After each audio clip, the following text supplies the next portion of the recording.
2007 оны 10 дугаар сарын 31-ээс 11 сарын 1-нд шилжих шөнө Халлоуины баяр. Италийн төв хэсэгт орших жижиг Перужа хотод тэр өдөр шуугиандэгдэж хөл хөдөлгөөн ихтэй байсан. Маск хиймэл өсцүүлсэн оюутнууд гудамж талбайг дүүргэн баярын үр амьсгал хаасайгүй тархжээ. Хүмүүс бар талбайнуудад цуглан үхлийн өдрийг өгтөн шүнжин зугаацахаар бэлдэж байсан. Гэвч хинч төсөөлөөгүй зүйл хотын захад болж байсан юм. Нэгэн охин аимшигт өвдөлт дунд 3 цагийн турш зов чаналсаар эцэст нь их хэмжээний цус алдалтаас болж амнасаа алдсан байна. Маргааш нь өд дунд Италид суралцж байсан Романы Филомена Америк өрөөний хамтрагч Аманда Ноксоос утас хүлээн авчээ. Аманда Нокс хэлэхдээ өрөөний цонх хагарчихсан байна. Дотор нь замбраагүй байна. Манай гэрт хулгай орчихсон юм шиг санагдлаа гэж хэлсэн байна. Филомена хэдэн найзын хамт яаран байр руу очиход үүдний хаалга онгорхой ариун цэврийн өрөөнд цусны мөр байлаа. Америк оюутан Аманда Нокс цагдаа дуудаж дараа нь хажуу өрөөний Англиас ирсэн Мередит Керчер рүү залгасан ч тэр утсаа авсангүй. Өрөөнийх нь хаалга төгжөөтэй байлаа. Юм битэж байгааг мэдэрсэн нэг найз нь хаалгыг хүчээр онгойлгоход нүд альтрам аимшигт дүр зураг өгдөжээ. Жижиг өрөө бүхэлдээ замраагүй джинс хүрм эмэгтэй дотор хувцснууд энэ тэнд хаягдсан цонх хагарсан ханан дээр болон шал дээр цус тогтсон агаарт хүчтэй цусны үнэр ханхалж байв. Англи оюутан Керчер охин хагас нүцгэн байдалтай хүнчлэр хужигдсан чихтэй газар дээр хэвдэж байлаа. Цагдаа нар яралтайгаар газрыг битүүмжилсэн. Шүүх эмнэлгийн урьдчилсан дүгнэлтээр Керчерийн биед 47 удаагийн хутгалтын шарх. Тэр дундаа эсэргүүцлийн ул мөрөд илэрсэн байв. Мөнх үзүүндээ 3 удаа хутгалуулсан боомлуулсан шинж тэмдэгтэй байжээ. Эдгээр нь түүнийг эхлээд боомлж мохоор зүйлээр цохиод амьд ахуйд нь бэлгийн хүчирхээлэлд өртсөн болохыг харуулж байв. Хамгийн аимшигтай нь алуурчин түүнийг нэг хутгалтаар алалгүй, хоолойг нь дахин зүссэн ч гол судсыг нь огтлоогүй байж. Тиймээс Керчер удаан хугацаанд тарчилж эцэст нь цус алдалтаас болж нас барсан байна. Тэр хугацаанд түүний амссан өвдөлт арчаагүй байдал цөхрлийг төсөөлөхөд бэрх. Ийм хэрцгий харгас аллагыг хэн үлдэж чадах вэ? Ямар гүн шонзон тэдний хооронд байсан бол эсвэл эхлээд хүчирхийлээд дараа нь алсан уу? Ганцаараа үлдсэн хэргүү эсвэл бүлгэлсэн гинт хэргүү? Чухамдаа эдгээр бүх асуултанд хариу олох ёстой байлаа. Амиа алдсан Мередит Керчер дөнгөж 21 настай Англиас ирсэн оюутан. Түүнийг таньдаг хүмүүсийн нүдэнд тэр бол халамжтай, ухаалаг, сэтгэл сайтай, бусдад туслахад бэлэн охин байж. Тэрээр тухайн оны 9 дугаар сард Их Британиас Перужагийн их сургуульд ирж Итали найз залуутай болсон байна. Олон оюутнууд нэг байранд өрөөнүүдээ хуваан хамт амьдарч байсан бөгөөд нийтдээ 3 охин, 3 хүү, тэдний дунд Америкийн нэгдсэн улсаас ирсэн Аманда Нокс ч байжээ. Аманда Нокс үзэсгэлэнтэй нээлттэй сэтгэлгээтэй нийтж охин байв. Тэр олон нийтийн арга хэмжээ үдшилтэд байнга оролцдог, хүмүүсийн дунд ихэд идэвхтэй нэгэн байсан тул түүнийг үнэг шиг Нокс гэж хочилдог байж. Нэгэн концертын үеэр Нокс Итали залуу Рафаэль Соличотой танилцж тэд бие биенээ анхаарсан мөчөөсөө л дурлалдсан гэдэг. Олон хүн тэднийг алтан хүү Эрдэнийн охин хэмээн атаархаж байлаа. Гэвч одоо Ноксын амьдралд хүнд эргэлт болох болно. Харин амиа алдсан Керчерийн тухайд Хэллоуины өдөш үдшилтэгийн дараа баг зэрэг ядарсан тул тэр орой ганцаараа байрандаа эрт буцжээ. Тухайн үед байрны бусад хамтрагчид гэртээ байгаагүй бөгөөд хүүгүүд тус тусдаа Порто болон Болианы хот руу явсан байв. Аманда Нокс өөрийн мэдүүлэхдээ би тэр шөнө найз залуу Соличитотой хамт байсан. Дараагийн өдөр өд дунд л байрандаа буцаж ирсэн гэж. Энэ үнэхээр санамсаргүй давхцал уу? Керчер яг бусад хүн байхгүй үед алагдсан нь тохиолдлоо. Эсвэл бусдыг зориуд тараан явуулсан урьдчилан төлөвлөсөн гинт хэрэг байсан уу? Эсвэл алуурчин нь эдгээр цөөн хүний дунд байж хэн нэг нь худал мэдүүлэг өгсөн хэрэг үү? Орон сууцны үүдний хяналтын камерын бичлэгээр тухайн шөнө хинч орж гарсан нь харагдаагүй. Мөн байрыг гаднаас нь эвдэлсэн уул мөр байгаагүй байж өрөөний хамтрагчдын яриагаар Керчер ихэвчлэн бусдыг өөрийн өрөөндөө удаан байлгах дургүй хүн байж. Иймээс яг юу болсон нь тодорхойгүй, цагдаа нар хэсэг хугацаанд мухардалд орсон байна. Гисэн ч туршлагатай нэгэн мөрдөгч нэгэн чухал зүйлийг анзаарав. Зэвсгэлсэн цагдаа нар байрыг нэгжих үед Аманда Нокс болон Соличито хоёр сандарч цочирдсан байдал нь түүний сэжгийг төрүүлсэн байна. Улмаар хэд хоногийн дараа тэднийг цагдаагийн хэлцэд авчран байцаажээ. 11-р сарын 5-нд Аманда Нокс болон Соличито нарыг саатуулсан байна. Хоёулаа Халлоуины өдөр 13 цагт Керчерийг сүүлийн удаа харсан түүнээс хойш Соличитогийн байранд хамт байж маргааш үд дунд хүртэл гарч яваагүй гэж мэдүүлжээ. Хэрэг мухардалд орсон мэт санагдж байх үед амиа алдсан Керчерийн эцэг Их Британаас Итали руу яран ирж цагдаад нэгэн чухал сэжүүр өгсөн байна. Түүний хийснээр охин нь өмнө нь утсаар ярихдаа Аманда Нокс найз залууга байранд байнга авчирдаг. Түүнчлэн Аманда хөнгөмсөг хоёрдмол утгатай үг хэлж өөрийг нь эвгүй байдалд оруулдаг талаар олон удаа гомдолж байж. Эдгээр баримтууд цагдаагийнхны таамгийг улам баталгаажуулав. Тэд мөрдөн шалгах хүрээг орон сууцны ойр орчим руу тэлж эцэст нь чухал нотлогоо олсон байна. Хэрэг болсон шөнө орон сууцны ойролцоох зогсоолын хяналтын камерын бичлэгт 3 хүн гарч ирсэн бөгөөд тэдний 2 нь Аманда Нокс болон түүний найз залуу Соличито нар байлаа. Энэ нь тэд худал мэдүүлэг өгснийг нотлох хангалттай баримт болсон юм. Бичлэгийг үзсний дараа Аманда Нокс газар дээрээ өмнөх мэдүүлгээ нэцэв. Тэр ихлээр би найз залуутайгаа хамт түүний байранд байсан. Бид марихуан татаж компьютероор кино үзсэн. Керчертэй огт уулзаагүй гэж мэдүүлсэн байна. Гэвч энэ тайлбар удахгүй нэцагдав. Компьютерийн мэрэгжилтнүүд шалгалт хийхэд тухайн шөнө компьютер огт асаж байгаагүй нь тогтогдсон байна. Үүний дараа Аманда Нокс дахин үгөө өөрчилж би баарны эзэн Лумумбаг Керчерийн хамт өрөөнд нь орж байгааг харсан. Удалгүй Керчерийн орилох үг сонссон гэжээ. Үүний дагуу цагдаа нар баарны эзэн Лумумбаг баривчилсан ч 2-7 хоногийн дараа нэгэн Швейцар бизнесмен түүнийг гэрчилж тухайн шөнө Лумумба өөртөө хамт байсан гэмтрийг үлдэх боломжгүй байсныг нотолсон байна. Ингэснээр Лумумба цагаатагдж харин Аманда Ноксыг гүтгсэн хэрэгт шүүхэд өгч ялж чаджээ. Дараагийн сар буюу 12 дугаар сард цагдаа нар орон сууцнаас цайруулагчаар угаасан хутга болон Керчерийн дотор хувцсан дээрх товчийг олж чадав. Харин хутганы ишнээс Аманда Ноксын ДНХ, харин ирнээс нь амиа алдсан Керчерийн ДНХ илэрсэн байна.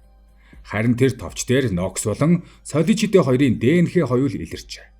Үүнээс гадна Керчерийн үтрэнээс илэрсэн ДНХ-гийн шинжилгээгээр цагдаа нар 3 дахь сэжигтэн Руди Гүдийг тогтоосон байна.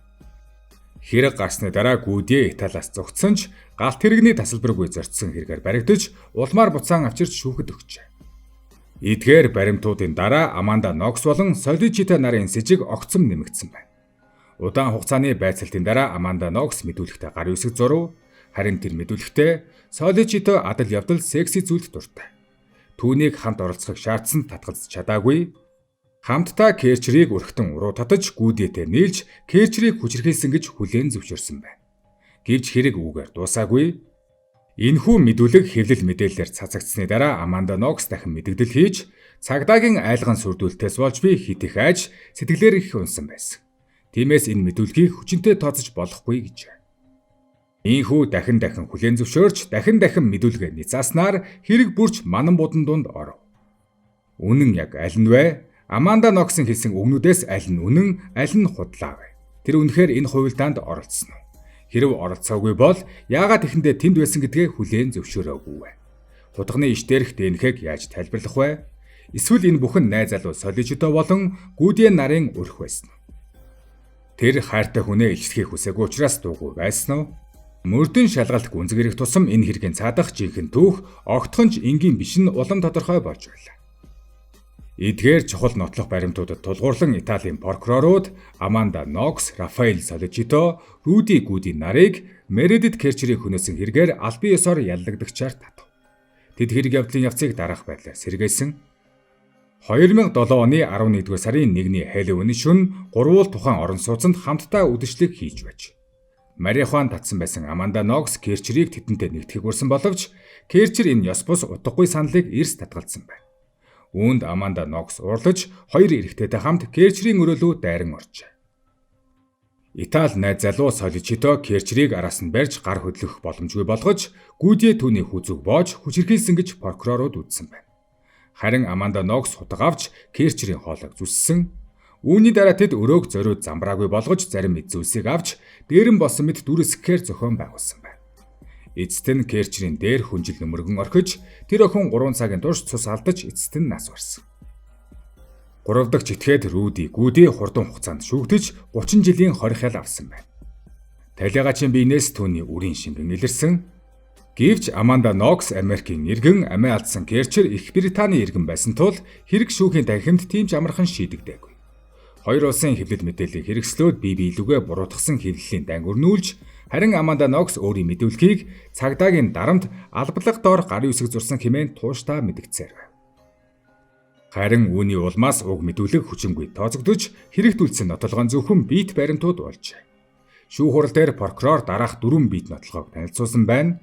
Нэгт цайруулагчаар угаасан худаг, хоёрт Керчерийн дотор хувцсан дээрх товч, гуравт ариун цэврийн өрөөний хаалганы дэрэгдэх халтардаггүй дэвсгэр дээрүүлсэн соличидогийн хөлийн мөр.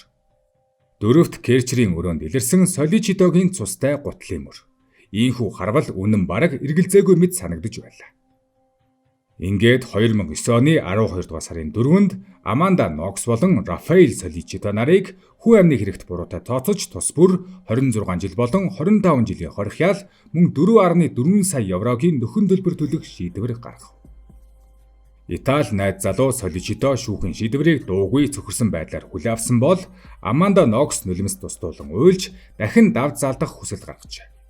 Үүний дараа Аманда Ноксын ялан хэмжээ дахин өөрчлөгдөж бүр насан туршийн хоригяал болгон нэмэгдүүлсэн байна. Тэгвэл Аманда Нокс хэлсээр буруутгагдсан байж болох уу? Магадгүй тэр энэ хар салхинд санамсаргүйгээр татагдан орсон нэгэн ч байж мэднэ. Гэвч ДНХ бол орчин үеийн шинжлэх ухаанаар баталгаажсан нотолгоо. Алдаа гарах магадлал бараг байхгүй. Тэгвэл Нокс ягаад ийм аратанлаг гэмт хэрэгт оролцох ёстой гэж. Магадгүй ганцхан тайлбар байж болох юм. Тэр өөр нэг нууцыг мэдэж байсан. Гэтэл чухам яг энэ үед Америкийн нэгдсэн улсын албаныхан хэрэгт оролцож эхэлжээ. Тэд биет нотолгоонуудыг дахин шинжилж үзээд эдгээр нь огтхонч найдвартай биш гэсэн дүгнэлтэнд хүрч дахин давж залдсан байна. Шинжилгээгээр хутхан Керчерийн шарахтай бүрэн таараагүй. Ирэн дээрх цус хэд бага байсан нь хуурамч ДНХ илрүүлэх эрсдэлтэй. Аманда Нокс уг хутгийг өмнө нь ашиглаж байсан тул ДНХ нь үлдсэн байх бүрэн боломжтой. Дотуур хувцсан дээрх товч нь хэрэг гарснаас 6-7 хоногийн дараа олдсон бөгөөд энэ хугацаанд өөр хүний ДНХ наалтсан байх магадлалтай. Хоёр гутлын мөрийг Соличидо холбосон нь буруу дүгнэлт байсан бөгөөд үнэн дээр тэдгээр нь гүйдээтэй тарж байсан гэж тогтоожээ. Мөн Америкийн тал Италийн шинжээчид 50 гаруй алдаа гаргасныг онцолж дээрх нотолгоонуудыг найдвартай гэж үзэж болохгүй гэж шүүхэд нотолсон байна. Эдгээр хамгаалтын дараа хэрэг огцом өөрчлөгдөж Аманда Нокс шүүх танхимаас суллагдав. Гэвч энэ үед тэр аль хэдийн 4 жил шоронд хоригдсон байсан юм. Гэхдээ харамсалтай нь түүх үгээр дуусаагүй. Италийн шүүх цагаатах шийдвэрийг хүчингүй болгож дахин давж залдсанаар Аманда Нокс дахин 28 жил 6 сарын хоригяалыг оноожээ.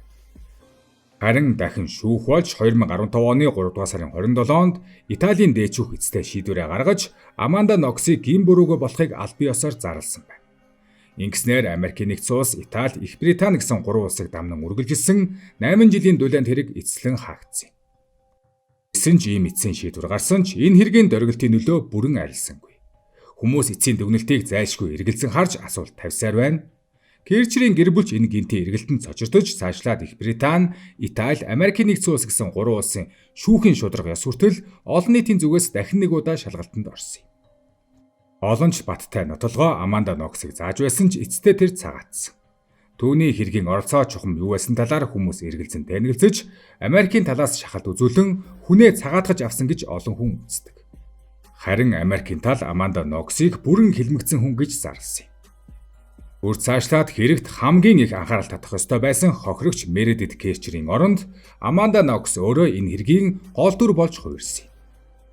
Амандаг цагаатгах үеэр түүний Итали найз залууг цагаатгсан бөгөөд энэ нь дээчүүхээс гаргасан буцаах боломжгүй бүрэн хүчин төгөлдөр шийдвэр байлаа. Харин Аманда Нокс хэрэг анхаарахад баарны эзэн Лумумбаг чухам яагаад талигач охинтой хамт өрөөнд нь ороод дараа нь амиа олцсон охин орилсон гэж гүтгэн дараа нь худлаа ярьсан нь илэрч торгуулах ял авсан нь нэгийг бодогдуулна.